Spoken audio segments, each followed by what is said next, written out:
इस वक्त हमारे अंदर डिप्रेशन, एंजाइटी, टेंशन की बीमारी, ये बीमारियां हमारे अंदर आती क्यों हैं? ये इनकी शुरुआत कहाँ से होती है? आज हम इस पर बात करेंगे दोस्तों।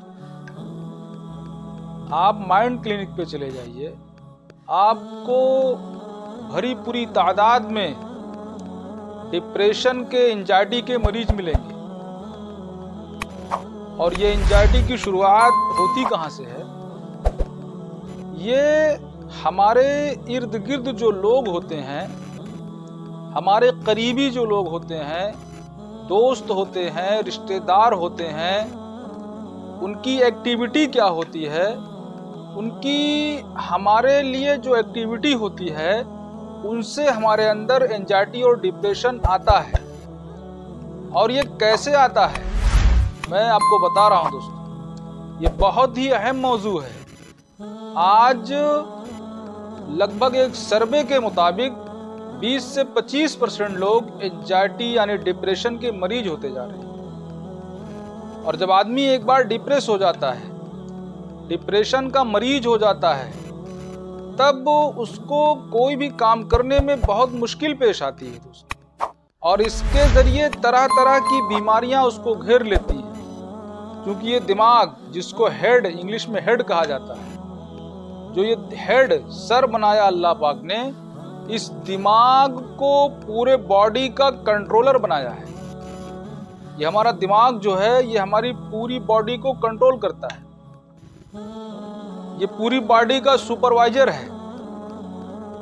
और जो हमारा दिमाग सोचता है, उस तरीके से हमारे सेंस ऑर्गन्स काम करते हैं। इस वजह से हमें तरह तरह की बीमारियां पैदा होती हैं। मैंने कई डॉक्टरों का रिसर्च पढ़ा है, कई डॉक्टरों का इंटरव्यू सुना है दोस्तों। उसमें ये पाया गया है कि जो दिमागी टेंशन में मुब्तला रहते हैं, उनका अक्सर पेट खराब रहता है। गैस की बीमारी, ये क्या हाइपरटेंशन है। ये हाइपरटेंशन की बीमारी हमें क्यों होती है? हमारे डिप्रेशन में जाने की वजह से। और दोस्तों, इसकी शुरुआत कहाँ से होती है? हमारे घर से ही शुरुआत होती है। इससे हमारे रिश्तेदारों से ही शुरुआत होती है। जो हमारे जितने करीबी होते हैं, वो हमें उतना टेंशन देते हैं। और ये होता कैसे है दोस्तों? आप जितना लोगों को खुश करने की कोशिश करेंगे, उतना ही आप डिप्रेशन का मरीज होते जाएंगे। अब आप सोच रहे होंगे कि मैं ये कैसी बात कर रहा हूं, जबकि लोगों को खुश रखना चाहिए, बेशक रखना चाहिए दोस्तों, लेकिन दूसरों को खुश रखने के चक्कर में अपने आप को हिलाकत में नहीं डालना चाहिए। मिसाल के तौर पर आप देख लीजिए, आपके घर में 2 बच्चे हों। जो बच्चा केयरफुल होगा, सबकी बातों को सुनता होगा, सबकी बातों को मानता होगा, अपने आप को अच्छा साबित करने की कोशिश करता होगा, उसी को लोग सब कुछ कहते हैं, उसी से लोग उम्मीदें जताते हैं। और उसी से जब उम्मीद नहीं पूरी होती है, उसी के ऊपर गिले शिकवे करते हैं। और दूसरा बच्चा उसी जगह पर जो केयरलेस होता है, जो बातों को केयर नहीं करता है, खातिर में नहीं लाता है, दोस्तों, वो बच्चा अपनी कामयाबी की मंजिल को पा लेता है। अगर उसके रास्ते गलत नहीं है तो, अगर वो सही रास्ते पर चल रहा है, तो वो केयरलेस बच्चा अपनी मंजिल को पा लेता है।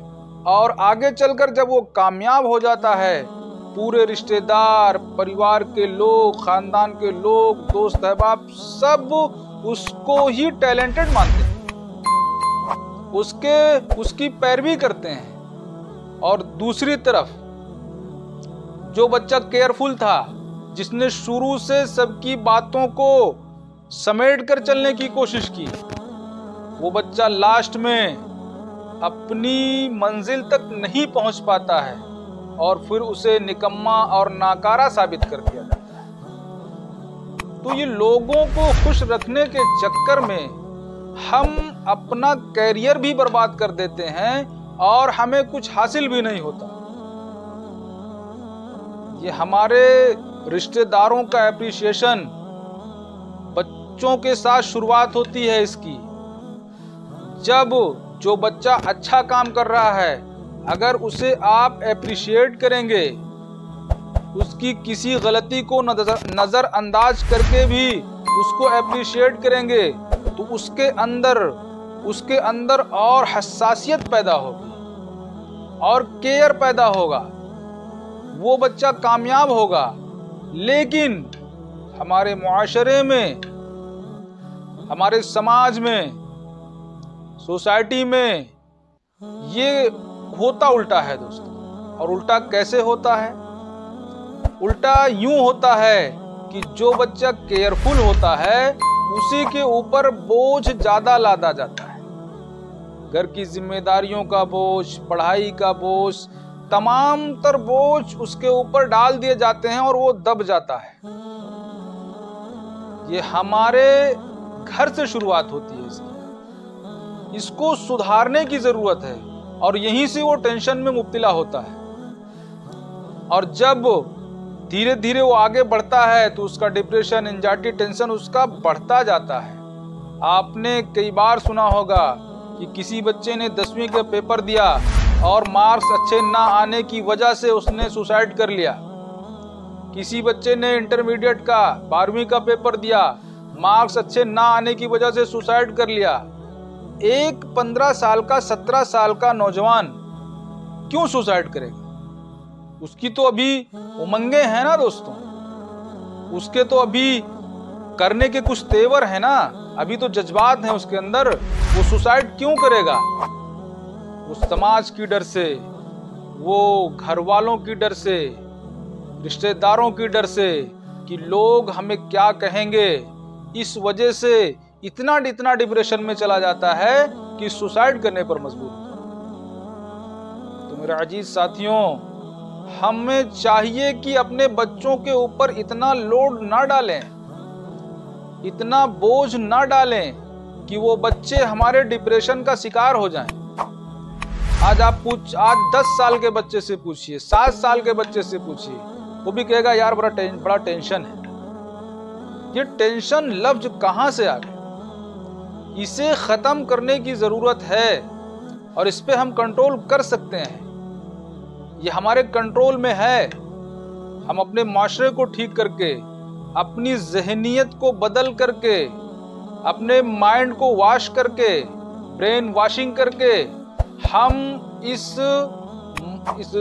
डिप्रेशन की बीमारी को ही जड़ से खत्म कर सकते हैं। लेकिन उसके लिए हमें अपने अंदर सुधार पैदा करना हो, अपने अंदर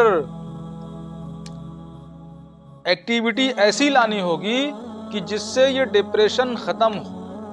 और वो सबसे पहली शुरुआत दोस्तों जो है वो अपने घर के बच्चों के ऊपर करनी है। अपने घर के बच्चों को उनके अच्छे कामों के लिए अप्रिशिएट करना है। और अगर कोई गलती हो जाती है तो उस गलती को इतना तूल नहीं दे देना है कि वो बच्चा डिप्रेशन में आ जाए। तो मेरी अजीज साथियों, मेरी आप सभी लोगों से दरखास्त है कि आप जो है डिप्रेशन के मर्ज से बाहर आइए। और जिसको अल्लाह के ऊपर भरोसा हो, जब हमारा खालिक अल्लाह है, हमारा खालिक अल्लाह है, हमारा मालिक अल्लाह है, करता धरता अल्लाह है, जब अल्लाह के ऊपर हमें मुकम्मल यकीन है और मुकम्मल यकीन होना भी चाहिए, तो और मुकम्मल यकीन जब हमारे दिलों में रहेगा, इंशाअल्लाह हम डिप्रेस नहीं होंगे। क्यों नहीं होंगे? क्योंकि हमारा ये ईमान है कि अपने बंदे के लिए अल्लाह जो करता है बेहतर करता है।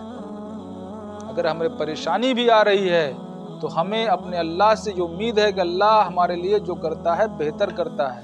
इस यकीन के साथ दोस्तों इस डिप्रेशन को ख़त्म करने की कोशिश करें। अस्सलामु अलैकुम।